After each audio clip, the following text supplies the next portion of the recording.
కార్మిక దినోత్సవం సందర్భంగా ప్రకాశం జిల్లా దర్శిపట్నంలోని ఏఐటీసీ ఆధ్వర్యంలో మేడే ఉత్సవాలు ఘనంగా నిర్వహించారు. బుధవారం ఉదయం కుర్చే రోడ్లో ఉన్న ఆర్డబ్ల్యూఎస్ కార్యాలయం వద్ద ఏఐటీయూసీ జెండాను మరియు గడియార స్తంభం సెంటర్లో ఉన్న ఏఐటీయూసీ జెండాలను రాష్ట్ర ఏఐటీసీ అధ్యక్షులు రావులపల్లి రవీంద్రనాథ్ ఆవిష్కరించారు. ఈ సందర్భంగా ఆయన మాట్లాడుతూ,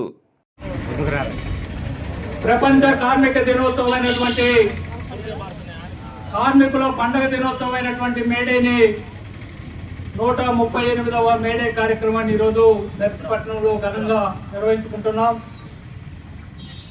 ఈ మేడే ప్రాముఖ్యత కార్మిక వర్గానికి అందరికీ కూడా తెలుసు.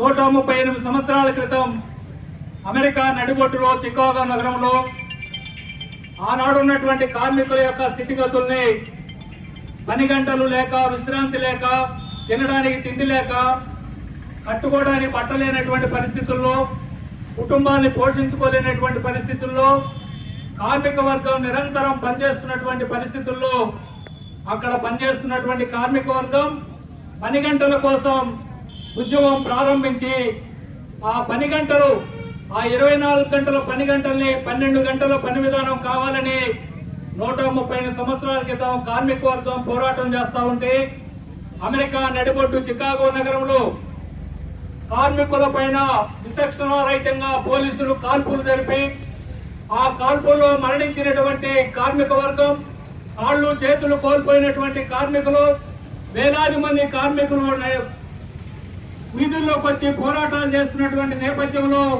వారు ఆందోళన చేస్తూ ఉంటే పోలీసులు కాల్పులు జరిపితే ఆ కాల్పుల్లో మరణించినటువంటి కార్మికులు, అంగవికలాంగులైనటువంటి కార్మికులు ఆ రక్తం అంతా కూడా రోడ్డు మీద రక్తం ఓడుస్తూ ఉంటే కార్మికులు ఆ రోజున వాళ్ళు తొడుక్కున్నటువంటి పనిని ఆ రక్తంలో ముంచి పైకెత్తి ఇదే ఈ రోజు నుంచి కార్మికుల జెండా అని చెప్పేసి ఆ రోజు అందించినటువంటి ఎర్ర జెండాని 138 సంవత్సరాలుగా కార్మిక వర్గం ముందుకు తీసుకెళ్తున్నటువంటిది.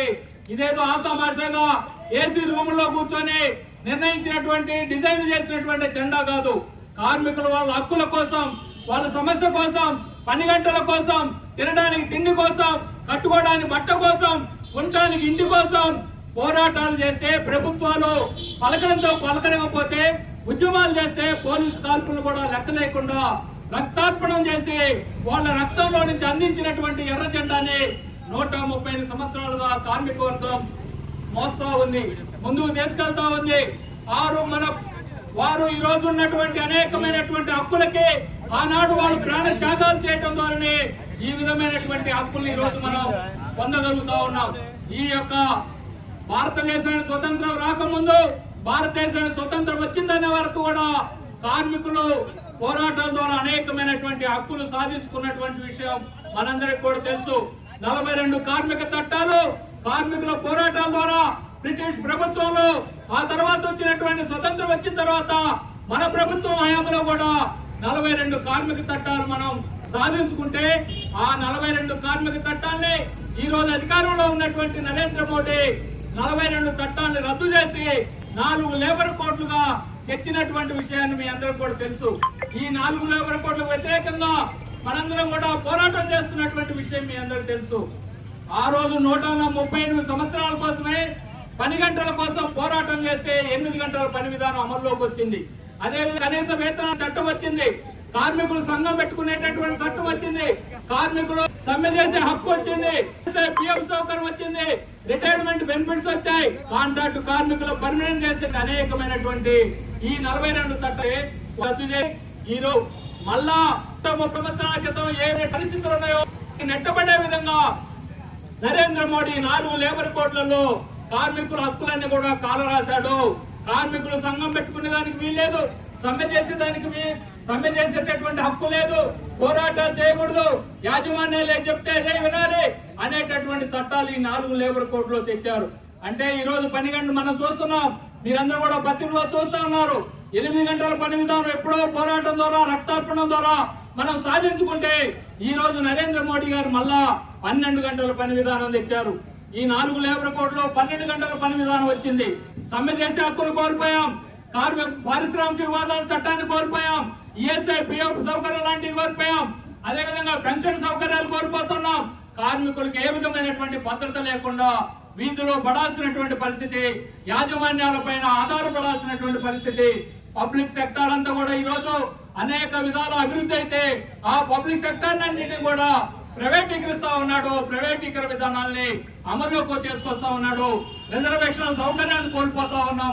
అన్ని హక్కులు కూడా ఈ రోజు కోల్పోతుండటం వల్లనే ఈ రోజు గత 4-5 సంవత్సరాలుగా కేంద్రంలో రైతాంగం, కార్మికులు ఐక్య పోరాటాలు నిర్వహించి ఈ 4 లేబర్ కోడ్ల కోసం నిరంతరమైన రద్దు కోసం నిరంతర పోరాటాలు చేస్తున్న విషయం మీ అందరూ కూడా తెలుసు.